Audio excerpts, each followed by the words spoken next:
ఈ లగ్నానికి కూడా 5 శుభగ్రహాలు 4 పాపగ్రహాలు ఉంటాయి. మనకి ఉన్నటువంటి 12 లగ్నాల్లో కేవలం ఇప్పుడు నేను చెప్పినటువంటి ఈ 4 లగ్నాలకు మాత్రమే 5 శుభగ్రహాలు ఉంటాయి, 4 పాపగ్రహాలు ఉంటాయి. అంటే శుభగ్రహాల సంఖ్య ఎక్కువగా, అంటే లాలించి పాలించే గ్రహాల సంఖ్య ఎక్కువగా ఉన్న లగ్నాలు, గ్రహాధిక్యత కలిగినటువంటి లగ్నాలు.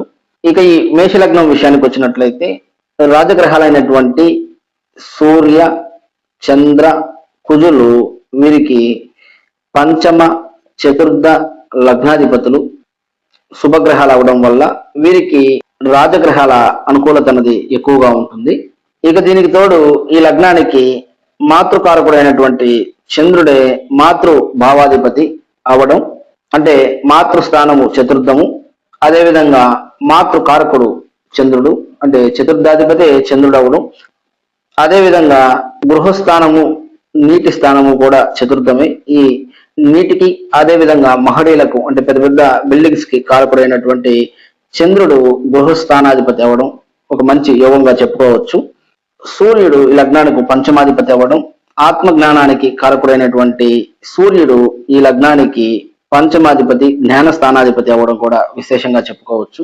ఇక దానికి తోడు ఈ లగ్నానికి గురువు నవమ ద్వాదశాధిపతి అవ్వడం, అంటే మనకి ముఖ్యంగా దైవభక్తిని సూచించే 2 స్థానాలకు గురువు అధిపతి అవ్వడం, నవమము ద్వాదశము. ఈ 2 స్థానాలు ముఖ్యంగా దైవభక్తిని సూచిస్తాయి. ఈ 2 స్థానాలకు అధిపతి గురువు అవ్వడం, అదేవిధంగా ధనానికి కారకుడైనటువంటి గురువే నవమాధిపతి అవ్వడం, లక్ష్మీ స్థానాధిపతి అవ్వడం, సద్గ్రంథాలకు కారకుడైనటువంటి ఈ గురువే సద్గ్రంథ స్థానానికి అధిపతి అవ్వడం, అంటే 12వ ఇంట్లో ఒక శుభగ్రహం ఉన్నట్లయితే సద్గ్రంథ పఠనం చేయించును. కాబట్టి సద్గ్రంథాలకు కారకుడైనటువంటి గురువే ఇక్కడ 12వ ఇంటి అధిపతి అవ్వడం, అదేవిధంగా ధనానికి కారకుడైనటువంటి గురువు, అదేవిధంగా దైవ భక్తికి కూడా మనకి గురువు ఈ నవమాధిపతి అవ్వడం ఈ లగ్న జాతకులకు విశేషంగా మనం చెప్పుకోవచ్చు.